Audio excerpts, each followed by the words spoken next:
এ বিষয়ে বিস্তারিত জানাতে মালয়েশিয়া থেকে যুক্ত আছেন সহকর্মী শাহরিয়ার তারেক। তারেক, প্রধানমন্ত্রীর মালয়েশিয়া সফরে প্রবাসীদের প্রত্যাশা কতটুকু পূরণ হয়েছে, আর এ বিষয়ে ব্যবসায়ী ও প্রবাসীরা কি বলছেন জানাবেন।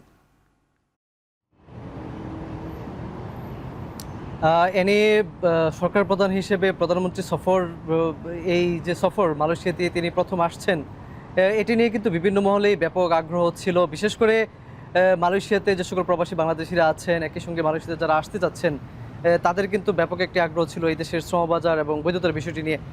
আজকে দুই দেশের সরকার প্রধানের যে দ্বিপাক্ষিক বৈঠক হয়েছে, তারপর যে যৌথ বিবৃতি দেওয়া হয়েছে, দুই সরকার প্রধান দিয়েছেন, সেখানে কিন্তু বাংলাদেশের সরকার প্রধান কিন্তু জানিয়েছিলেন যে মালয়েশিয়া সরকারের সঙ্গে যে আলোচনা হয়েছে, এখানে থাকা যে সকল অবৈধ হয়ে গেছেন বিভিন্ন কারণে প্রবাসী বাংলাদেশিরা, তাদেরকে যাতে একটি বৈধতার সুযোগ দেওয়া হয়। একই সঙ্গে নতুন করে শ্রমবাজার বিষয়টিও তিনি বলেছেন যে আবারও বাংলাদেশ থেকে যেন কর্মী নিয়ে আসা হয়।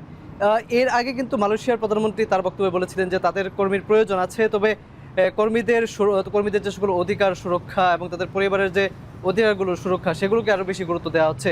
ফলে মালয়েশিয়া প্রবাসীরা আসলে বেশ উচ্ছ্বাসিত, কারণ হচ্ছে যে তারা যে সমস্যাটির মধ্যে এখানে যারা আছেন, তারা যে সমস্যাটির মধ্যে আছেন যে অনিয়মিত হয়ে যাওয়া, সেটি যদি একটি সমাধান হয়। একই সঙ্গে প্রবাসীদের ব্যবসায়ীদের সঙ্গে যে বিষয়টি যে জানতে চেয়েছেন, যে এখানে আপনি জানেন যে বিভিন্ন ব্যবসার সঙ্গে কিন্তু প্রবাসী বাংলাদেশিরাও জড়িত আছেন, এবং বাংলাদেশের সঙ্গে মালয়েশিয়ার মুক্ত বাণিজ্য বিষয় নিয়েও কিন্তু একটি আলোচনা হয়েছে। তারা এর আগে কিন্তু বলছিলেন, যখন প্রধানমন্ত্রী আসবেন এই খবর যখন প্রকাশ হয়, তারপর থেকে তারা বলছিলেন যে মুক্ত বাণিজ্য নিয়ে যাতে একটি আলোচনা হয়, যত দ্রুত সম্ভব বাংলাদেশ এবং মালয়েশিয়ার মধ্যে মুক্ত বাণিজ্য যদি চালু হয়, সেক্ষেত্রে তাদের জন্য অনেক সহজ হবে, তাদের ব্যয়টা অনেক কমে যাবে।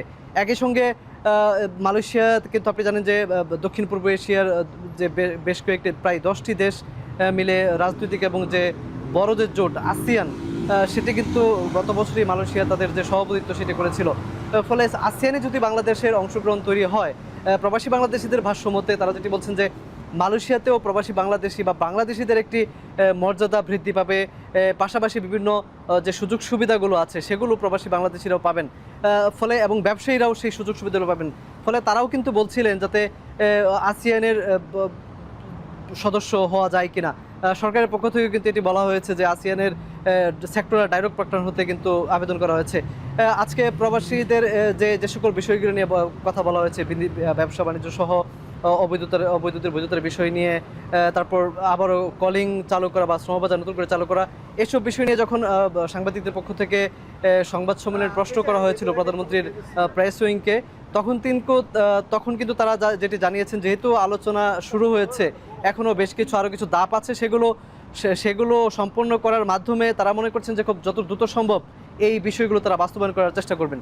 তো এ নিয়ে কুয়ালালামপুর থেকে এই ছিল আমার কাছে সবশেষ। প্রধানমন্ত্রীর মালয়েশিয়া সফর নিয়ে উচ্ছ্বসিত প্রবাসীরা আর সে খবর জানাচ্ছিলেন সহকর্মী শাহরিয়ার তারেক।